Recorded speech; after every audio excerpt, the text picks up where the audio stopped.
जून 2026 में सिर्फ एक महीने में इंडिया का यूपीआई ट्रांजैक्शन 28 लाख करोड़ रुपया है।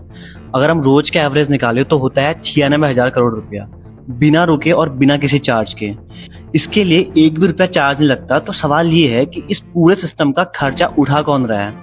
अब अपने दिमाग में 3 सवाल रखिए। पहला, कि बैंक को इसमें क्या फायदा है, क्या गवर्नमेंट अपनी जेब से पैसा दे रही है, और अगर सब फ्री है तो फोन पे और गूगल पे पैसा कमा कहाँ से रहे हैं। जवाब चौंकाने वाला है, लेकिन इससे पहले एक छोटी सी कहानी सुनिए।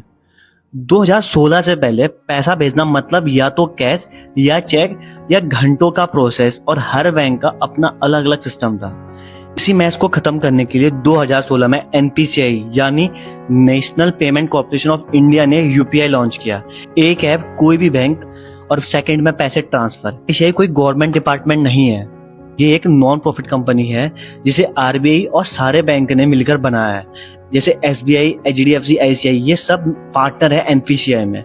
तो अगर एनपीसीआई एक कंपनी है, कंपनी का मेन काम होता है प्रॉफिट कमाना, तो फिर ये फ्री सर्विस कैसे चल रही है। चलिए इस जर्नी को डिटेल में समझते हैं। जब आप पैसे भेजते हैं तो एक्चुअल में होता क्या। अगर आपका कोई दोस्त आपको 500 रुपये भेजता है तो 2 सेकंड में वो पैसा उसके बैंक अकाउंट से निकलकर आपके बैंक अकाउंट में आ जाता है।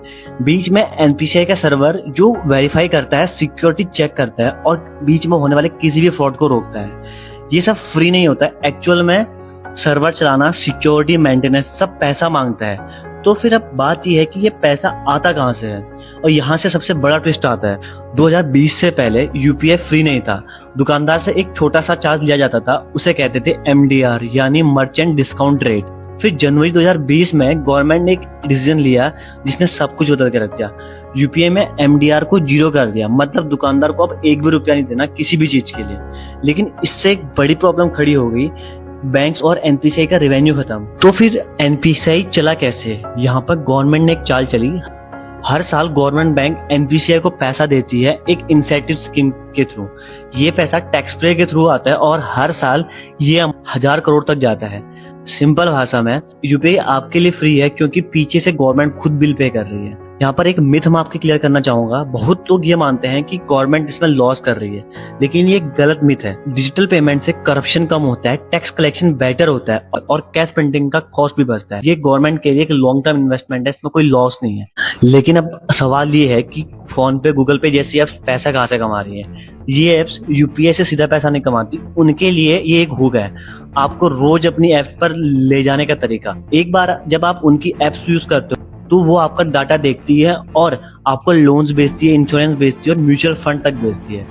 बड़े के दुकानदारों को पीओएस मशीन बेचती है और कभी कभी एड्स भी दिखाती है। और एक और चीज जो शायद आपको नहीं पता, कुछ ट्रांजैक्शन पर चार्ज भी लगता है। अगर आप किसी ऐप के वॉलेट से 2000 से ज्यादा का पेमेंट करते हो तो 1.1% का चार्ज लगता है। ये charge normal bank to bank पर नहीं लगता, सिर्फ वॉलेट पेमेंट पर लगता है। यूपीआई हमेशा हर जगह कंप्लीटली फ्री है नहीं। और एक और फैक्ट जो आपको प्राउड फील कराएगा, श्रीलंका, सिंगापुर, यूएई, नेपाल, भूटान और मॉरिशस, ये सब देश यूपीआई मॉडल को अपना रहे हैं और इससे लिंक कर दुनिया के पेमेंट एक्सपर्ट्स इस सिस्टम को सक्सेसफुल और रियल टाइम पेमेंट नेटवर्क मानते हैं। और ये सिस्टम इंडिया ने बनाया। तो अगली बार जब आप चाय वाले को 10 रुपए यूपीआई से भेजें तो याद रखिएगा वो ट्रांजैक्शन फ्री नहीं है। उसके पीछे गवर्नमेंट का बजट, बैंक्स का इंफ्रास्ट्रक्चर और ऐप की अपनी स्ट्रेटेजी काम कर रही है। एक सवाल आपके लिए मैं छोड़ के जाता हूँ, अगर गवर्नमेंट कल सब्सिडी देना बंद कर दे और यूपीआई पर भी चार्ज लगने लगे जैसे कार्ड पेमेंट पर लगता है, क्या आप फिर भी यूपीआई यूज करेंगे या कैश की तरह बढ़े। कमेंट में जरूर बताइएगा। अगर आपको कुछ नया सीखने को मिला तो चैनल सब्सक्राइब जरूर करिए।